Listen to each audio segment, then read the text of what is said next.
is an honor which I will carry with pride for the rest of my life. As I stand here, I cannot help but reflect on the journey that brought me to this moment. It hasn't been a straight line of certainty, but rather a path with so many twists, turns, and detours. Never in my wildest dreams did I ever imagine, when I was a student at this university, that I would be blessed to become the founder and CEO of Santa Elena Construction and Development Corporation, and have the good fortune to make it as one of the nation's leading builders of world-class structures. Along the way, I have known both challenges and triumphs, setbacks and breakthroughs. I would never have been able to go through this without the support of others, particularly my mentors, colleagues, and friends who stood with me, inspired me, and believed in me even at times when I did not fully believe in myself. I stand here before you largely because of my family.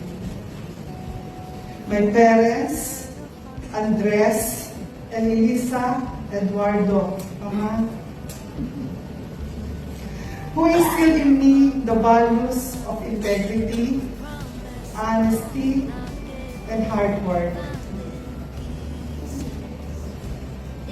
My siblings, Marisa, Philip, Melba, Bayan, and Joel, who stood by me through thick and thin. My children, Jacqueline, Jameson, Jessica, whose unwavering love and support continue to be my anchor. This honor is therefore not mine alone.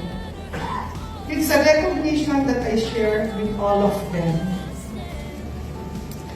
Now, I must confess something with a smile. My parents always hoped that one day I would become a medical doctor.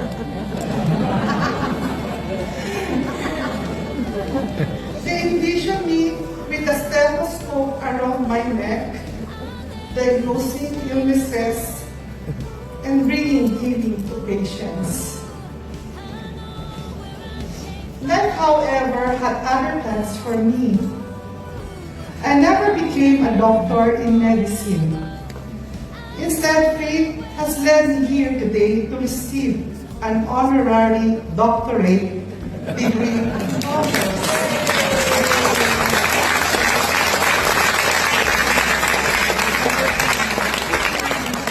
While I may not be able to cure physical ailments, I like to believe that through the world of business, leadership, and service, I have been able to contribute in another way by creating opportunities, building livelihoods, and helping communities thrive. And so, in a sense, perhaps I did fulfill part of my parents' dream of being a doctor, only in a different form. Commerce is not merely about numbers on a balance sheet or transactions across a table. It is about people. It is about building trust, fostering innovation, and creating opportunities where none existed before. It is about lifting others as we rise, ensuring that progress is not reserved for the few, but shared by the many. At its heart, commerce has the power to transform lives, to bridge divides and to serve as a force for good. I've thoroughly enjoyed the opportunity to mentor students from the University of Santo Tomas College of Commerce and Business Administration over the last year. To the students present, you stand at the threshold of a future that is both challenging and full of promise. The world you inherit is complex, uncertain, and fast-changing.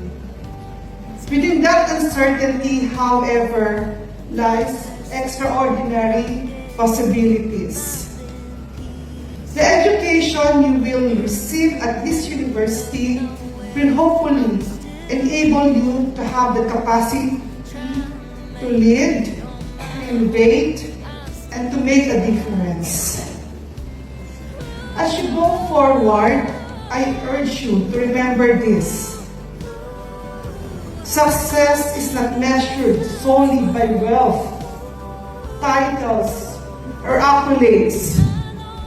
It is measured by the lives you touch, the integrity with which you act, and the values you uphold.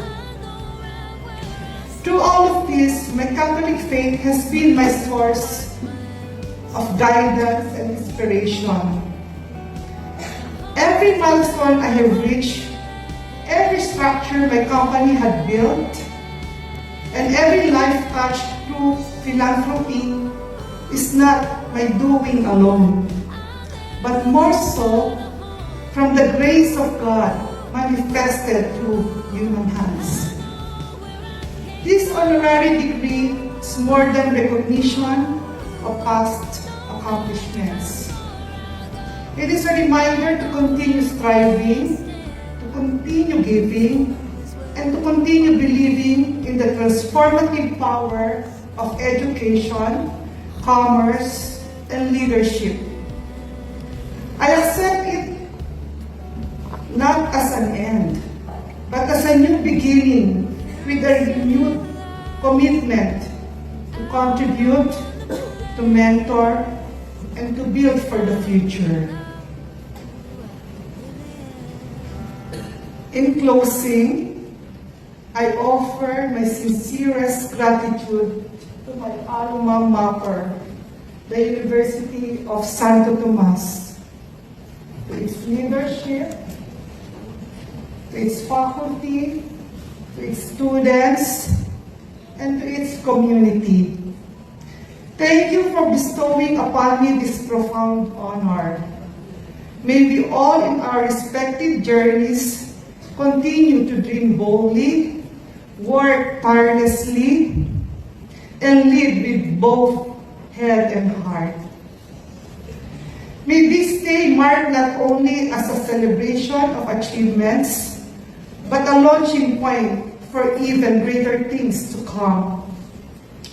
Thank you, and may God bless us all.